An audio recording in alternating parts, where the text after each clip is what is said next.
Okay, let's talk about cherry flan. This is just cook and serve flan. Very easy to do, and in this cute little box is almost everything you need. This is the nice little caramel sauce that's gonna go into my little ramekins in just a second. I also grabbed some cherry extract and some almond extract. I wanna get my flan into my pot.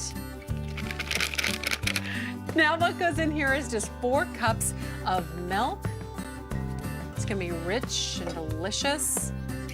And because we're cooking this stovetop, you don't have to bake this in the oven. After we cook this, we're just gonna put it in the refrigerator, and it's gonna be really creamy and set up nice and fast. Now I need a teaspoon of almond extract in here. That's about a capful. You could do cherry if you wanted to, but my touch is going to be the almond, and then just whisk this together. This is gonna thicken up super duper fast, so keep your eye on it. But while that does, I wanna make my wonderful little caramel sauce that sits on the bottom of those ramekins. So put this into a bowl. This comes in the package. Beautiful. Okay, half a teaspoon of cherry extract. You don't need very much of this at all to add great flavor. So half of a capful, and that's it. Smells out of this world. About a half a teaspoon in each of these little ramekins goes a long way. All you want is a nice coating on the bottom of them.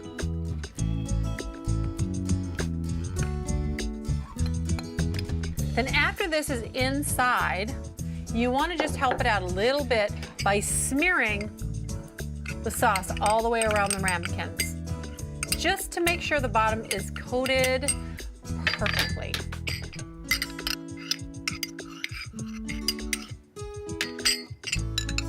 And then on the bottom of these, you want to just put some cherries.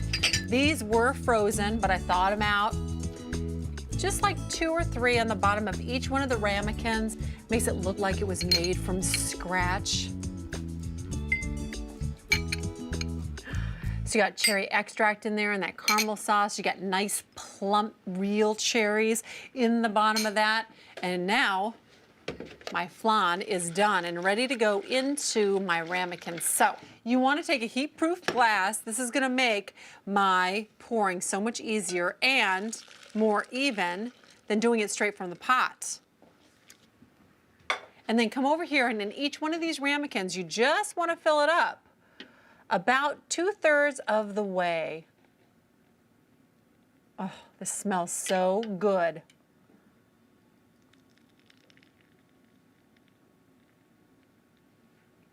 You know, that caramel gets nice and hard on the bottom too, and this really makes it nice and soft when it comes out.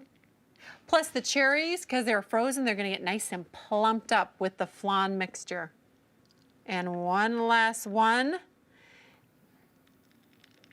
These go into the refrigerator for about an hour. It's gonna thicken up and become beautiful cherry flan. Welcome back to Semi-Homemade. It's almost cocktail time, but first, the cherry flan. That was in the fridge about an hour setting up. It is perfect, and what I love the most about this dessert is when the sugar sets up, it actually pulls itself away from the sides of the ramekin, so it is ready to go right onto the plate. Upside down, just like this, and beautiful. Now that is some gorgeous dessert, and it's gonna taste as silky smooth as it looks.